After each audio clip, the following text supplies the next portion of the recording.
Assalamualaikum warahmatullahi ta'ala wabarakatuh.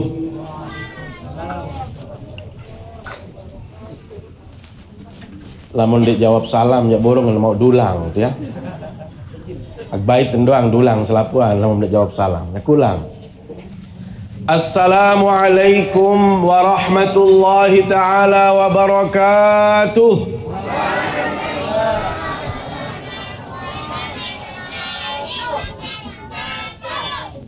Alhamdulillahi rabbil alamin. Al-qail fi muhkami tanzilihi wa huwa asdaqul qailin. A'udzu billahi minasy syaithanir rajim.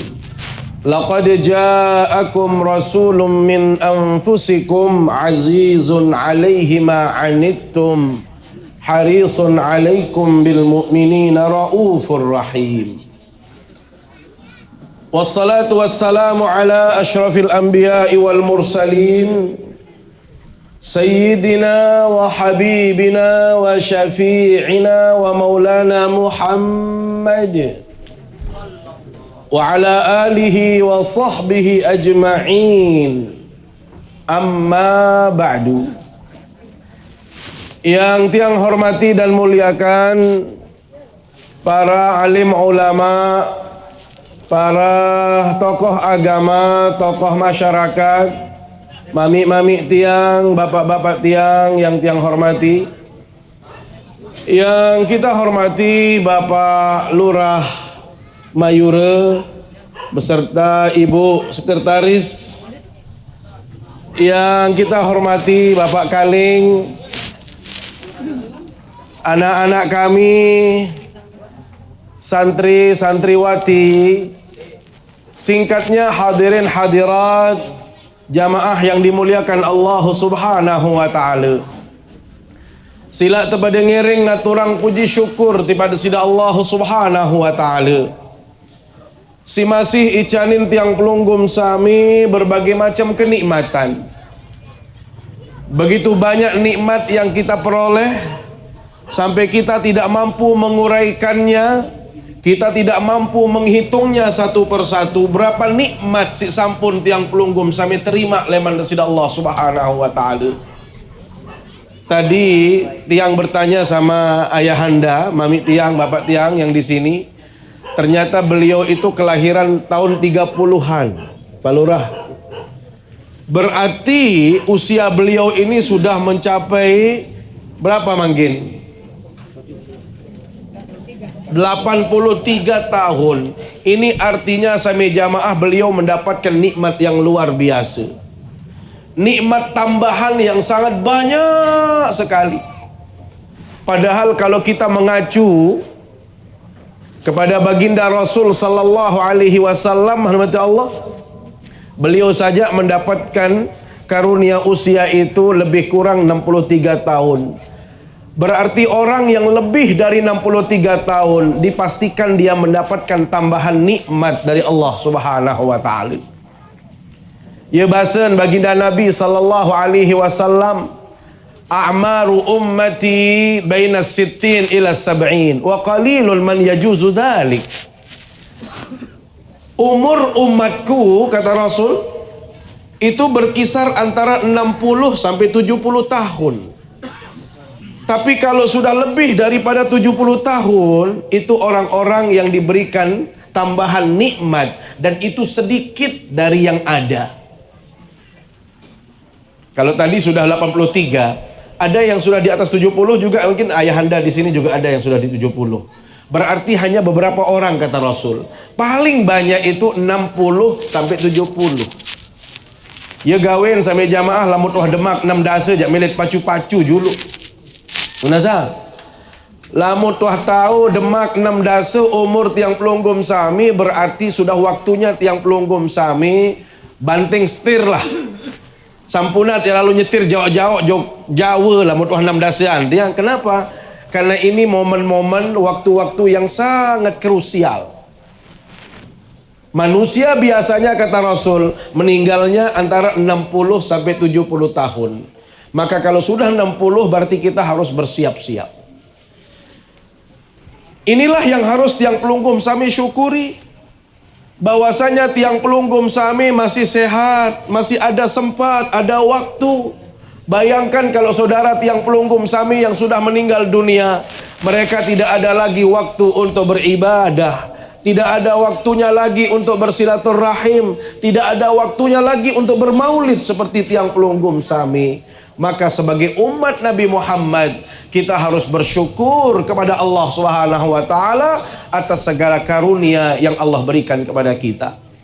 Mudah-mudahan dengan kita bersyukur kepada Allah Subhanahu wa taala, kita akan ditambahkan nikmat-nikmat lainnya dalam kehidupan kita. Amin ya rabbal alamin. Salawat serta salam selalu kita sampaikan ke hadapan baginda Rasulullah sallallahu alaihi wasallam. Panutan kita, teladan kita dalam semua aspek hidup dan kehidupan. Beliau mengajarkan kepada kita bagaimana beribadah yang benar, bagaimana berakidah yang lurus, bagaimana bermuamalah, membangun hubungan sosial satu sama lainnya dengan cara yang baik, dengan cara yang sesuai dengan petunjuk agama sudah dicontohkan. Termasuk dalam hal berakhlak, dalam hal kita berbuat, berperilaku, semuanya sudah dicontohkan oleh baginda Rasulullah sallallahu alaihi wasallam. Bila mana kita meneladani beliau, mencontoh beliau, maka insya Allah kita semua akan mendapatkan syafaatnya di hari kiamat kelak. Amin ya rabbal alamin. Bapak Ibu hadirin yang dimuliakan Allah Subhanahu wa taala. Dalam Al-Qur'an ditegaskan bahwasanya Rasulullah sallallahu alaihi wasallam itu adalah teladan yang paling agung. Teladan yang sangat tinggi. Allah Subhanahu wa taala berfirman, "Laqad kana lakum fi Rasulillahi uswatun hasanah." Telah ada pada diri baginda Nabi sallallahu alaihi wasallam teladan yang mulia, teladan yang baik.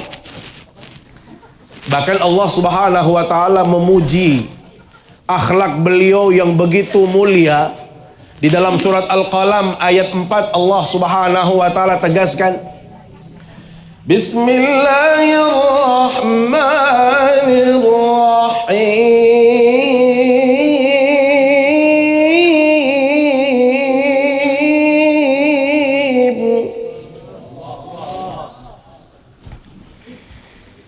Wa innaka la'ala khuluqin 'azim.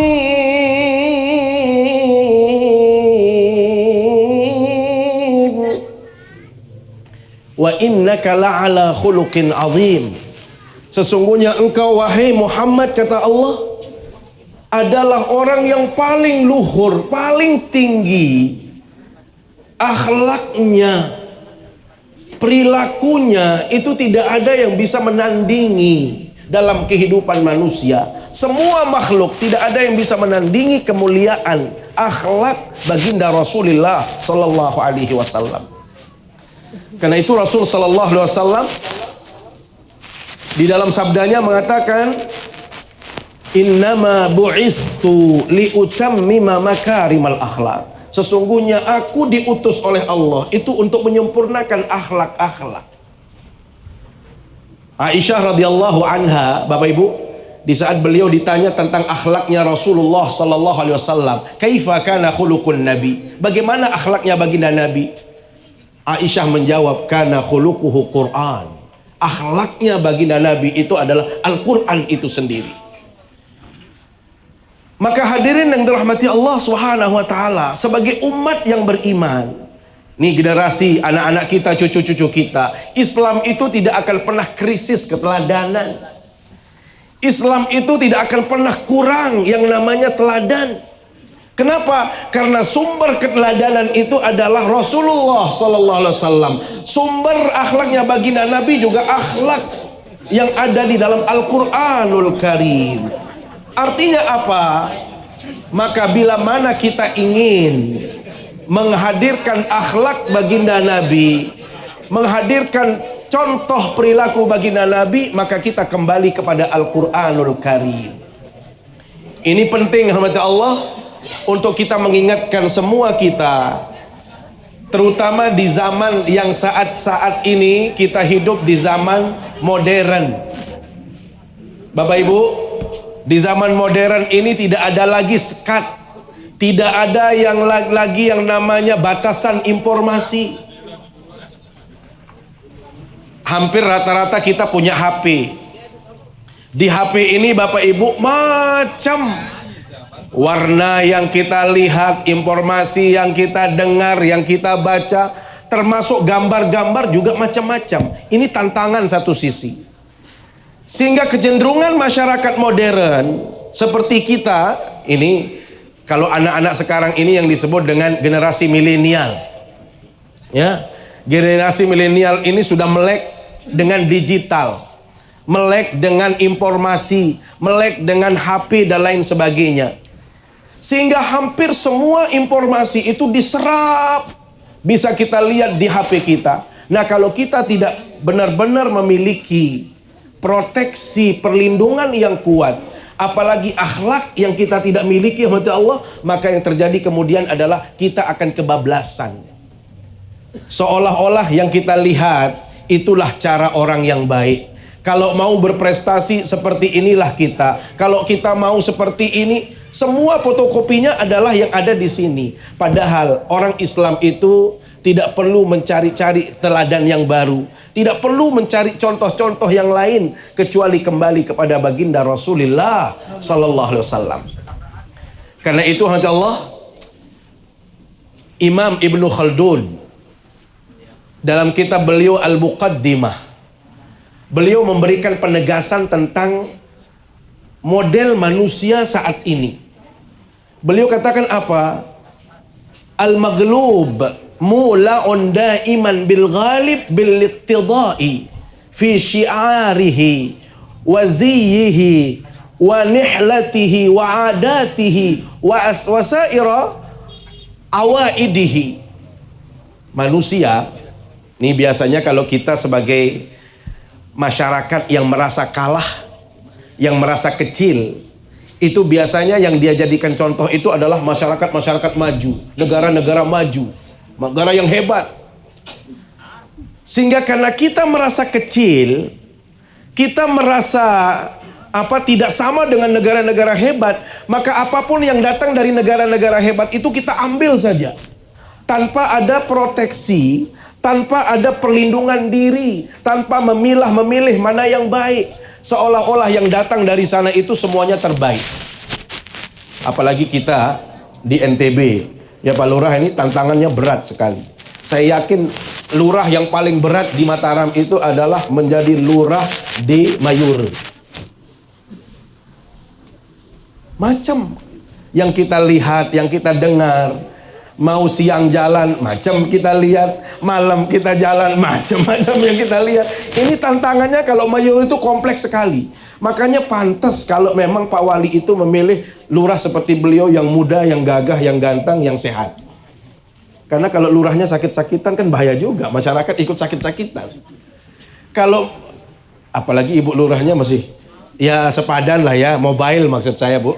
Ya, tidak yang sakit-sakit. Kan ada lurah-lurah yang kadang-kadang ya tali ulun doang, ya penang-penang lonto, sehingga tidak pernah mencapai, apalagi sampai mencari warganya. Tapi alhamdulillah Pak Lurah kita doakan tetap sehat ya. Tantangan beliau berat.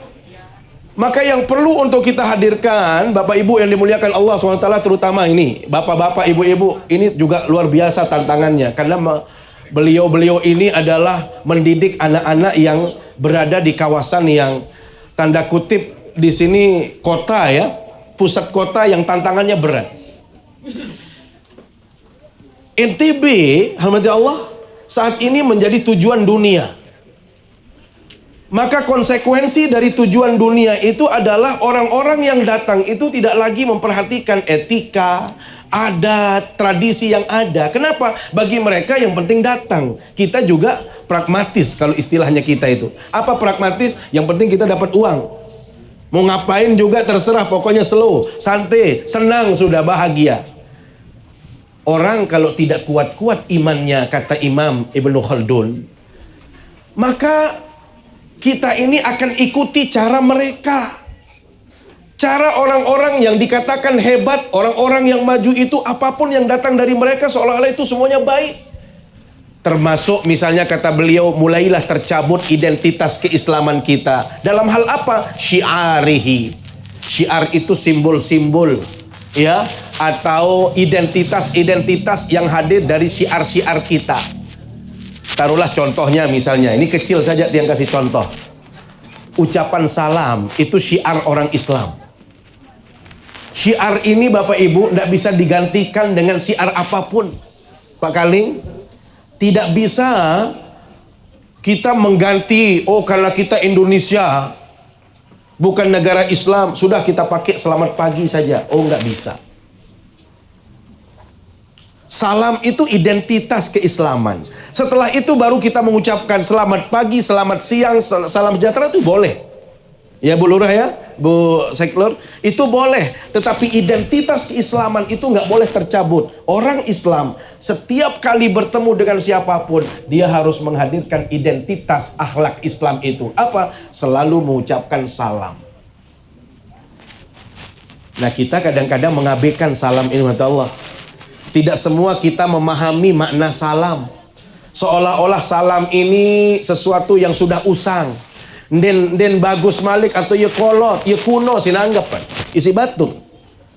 Padahal sami jamaah, kalau kita kaji hikmah daripada salam, rahasia daripada salam, mungkin mulai habis ini tidak ada orang yang berani meninggalkan salam. Apa nilai yang bisa kita dapatkan? Apa hikmah dari salam? Satu, hormati Allah, salam itu mengandung makna doa. Di saat kita mengucapkan Assalamualaikum warahmatullahi wabarakatuh, berarti kita sedang mendoakan orang lain. Kira-kira lek pandang salas niki arak dengan dek perlu doa? Arak dengan dek butuh doa? Aduh tianya dek kanggok doa. Oh dek kau ada hadirin tahu. Padahal orang kalau mau jabat, mau terpilih menjadi anggota legislatif, mau menjadi anggota dewan, mau menjadi wali kota dan lain sebagainya, itu selalu di balihonya apa? Mohon doa. Dinarak kena amplop penendah, kepeng endah, dinarak. Semua orang memerlukan doa, mata Allah. Ingat. Jadi kalau dalam istilah agama itu, ad-doa silahul mu'min. Doa itu adalah senjata yang bisa melindungi orang yang beriman, itu adalah doa. Termasuk saling mendoakan. Mendoakan orang lain juga pahalanya luar biasa, Bapak Ibu. Sampai-sampai ada hadis Rasulullah SAW mengatakan, doaul mu'min li akhihil ghaib mustajab. Doa yang paling mustajab, mujarab itu adalah bila mana kita doakan orang lain, orang itu tidak tahu dirinya didoakan. Bahkan kalau kita mendoakan tetangga, tetangga tidak tahu dirinya didoakan, malaikat mengatakan amin. Amin, amin, kata malaikat. Kapan malaikat turut mengaminkan? Kalau pelunggum sami girang doang batur. Tiang beketuan, girang doang palurah. Tentu. B, girang ingat palurah. Girang ingat Pak Kaling. Girang doang tetangga. Sami jamaah ini yang kurang dari kita. Konon kalau disebut Anda mencintai dia, iya saya cinta, tapi dueun doang berat. Dengan lamun luang ngendek tendeng dueun doang berat, apalagi kepeng. Be beratan doa kaje kepeng. Lamun doa doang itu dibani dituang ya doang batur. Datangan proposal sere nak pelayu niki tiang. Sere berat, kemben doa doang wah pelit. Ini tanda manusia yang pelit sama jamaah. Lamun doang batur doang dek melek, apalagi yang lain. Maka ingat sama jamaah, saling mendoakan itu adalah akhlak baginda Rasul SAW. Termasuk mendoakan sesama, itu adalah cara kita untuk mendapatkan pahala yang banyak. Maka jangan pernah tiang pelunggum sami malas mendoakan orang lain. Nah ternyata salam Bapak Ibu, syiar kita, identitas umat Islam, dan itu anjuran baginda Nabi. Bila mana tiang pelunggum sami mengucapkan Assalamualaikum warahmatullahi wabarakatuh, maka tiang pelunggum sami mendapatkan pahala, karena di situ Bapak Ibu sudah mendoakan sesama.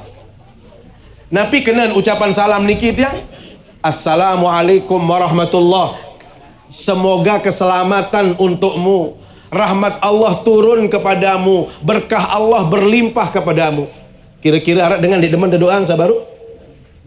Lihat, solah makna doa niki tiang. Semoga keberkahan untukmu. Semoga rahmat Allah turun kepadamu.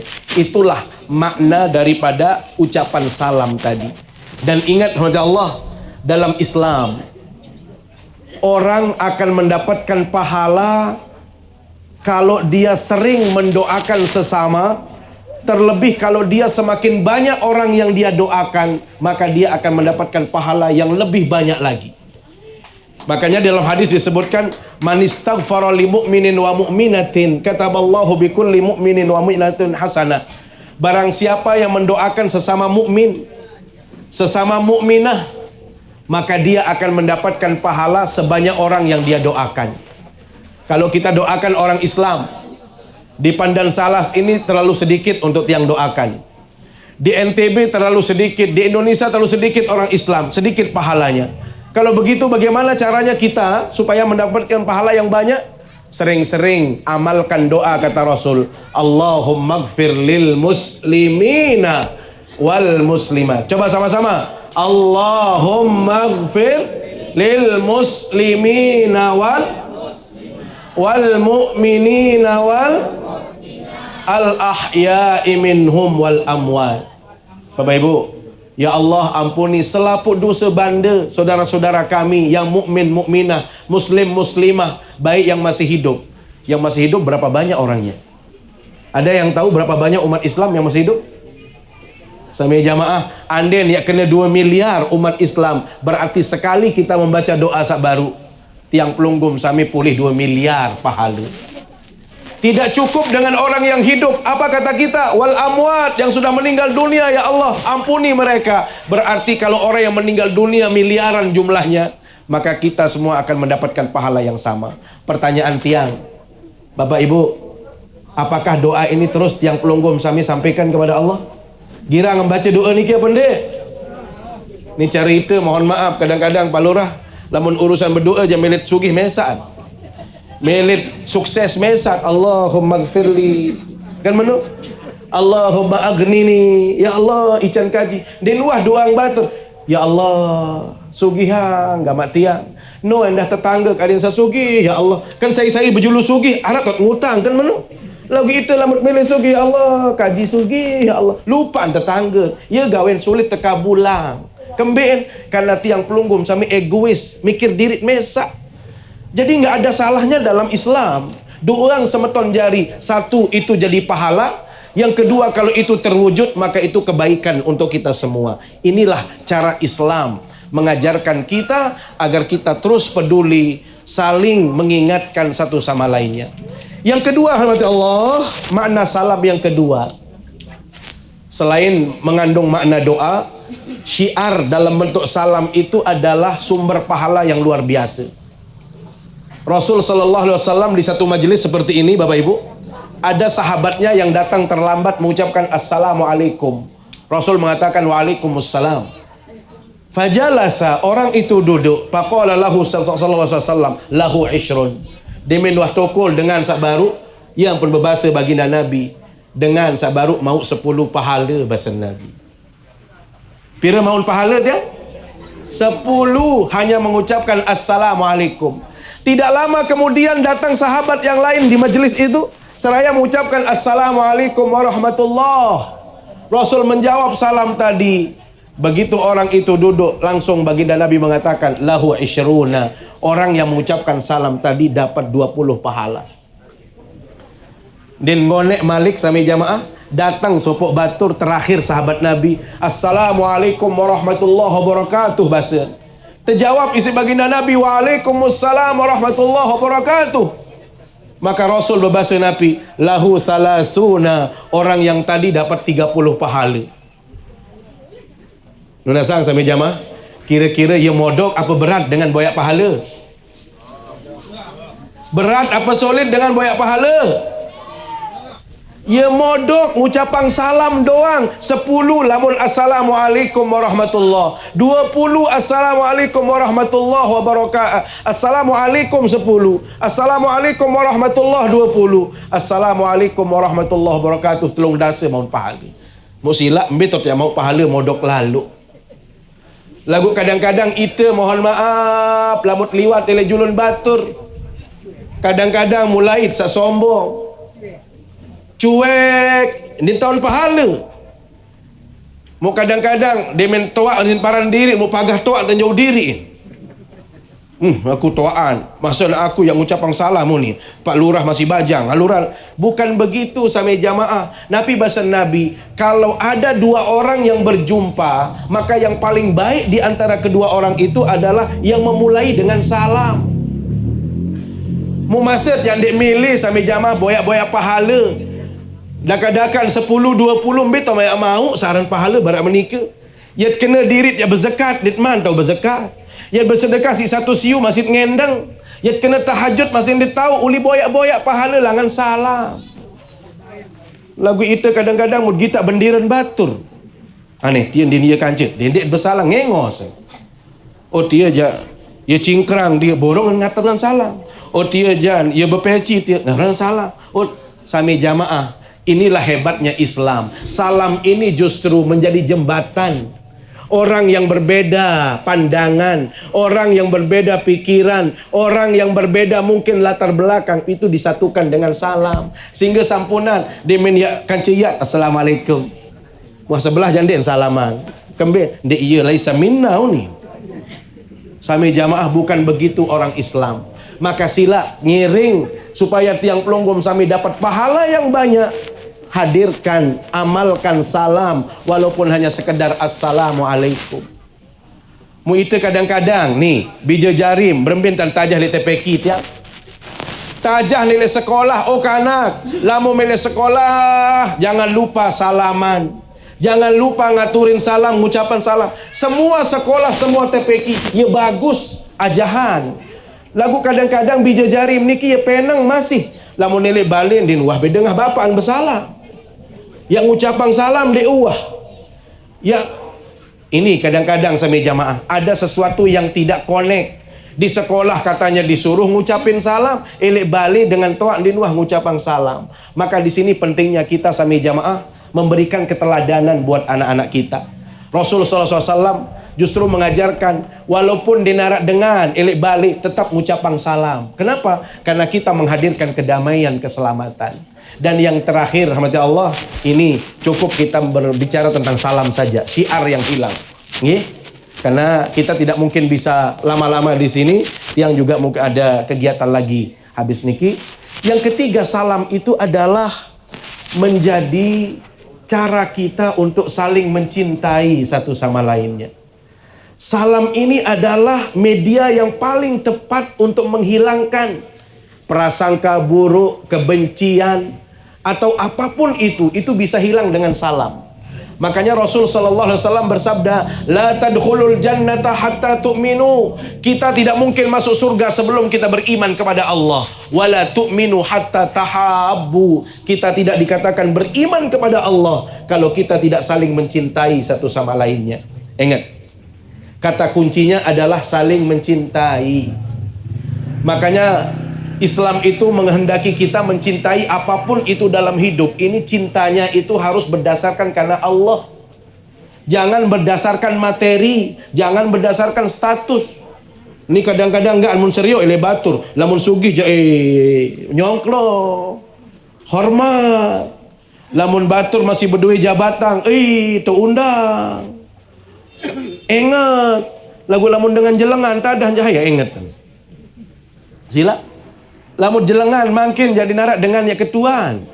Inilah model manusia saat ini. Kalau membangun persahabatan, pertemanan itu selalu yang dilihat adalah apa yang saya dapatkan dari orang. Sehingga lamun sugihan tadah luwe undangan mulut tuh. Lamun berdua jabatan jelailah. Lagu lamun dengan anak yatim, fakir miskin jadi narak dengan telengoan. Dinarak dengan undangan. Ini keliru sami jamaah. Jadi kalau kita ingin bahagia, ingin selamat, merasakan kenyamanan dalam kehidupan ini, jangan lupa kepada anak-anak yatim, jangan lupa kepada fakir miskin. Lihat, kalau kita benar-benar cinta kepada Rasulullah, apa yang harus dihadirkan? Rasul itu anak yatim. Rasul itu dilahirkan dalam keadaan yatim. Maka satu-satunya orang yang paling peduli kepada anak yatim siapa? Rasulullah. Beliau katakan apa? Ana wa kafilul yatim kahataini fil jannah. Saya sama orang-orang yang sayang cinta kepada anak yatim besok bersama saya di dalam surga. Jaraknya surga saya dengan dia antara ibu jari dengan jari tengah, jari telunjuk dengan jari tengah. Itulah cara Rasul memuliakan anak yatim. Karena itu pun kalau kita bermaulid rahmati Allah, anak yatim itu harus disantuni, anak yatim harus dicari, termasuk kalau perlu kita berikan santunan kepada anak yatim. Inilah cara kita mencintai. Karena itu Rasul SAW katakan, dia tiap tamu surga kalau kita tidak beriman, dan kita tidak dikatakan beriman kalau kita belum saling mencintai.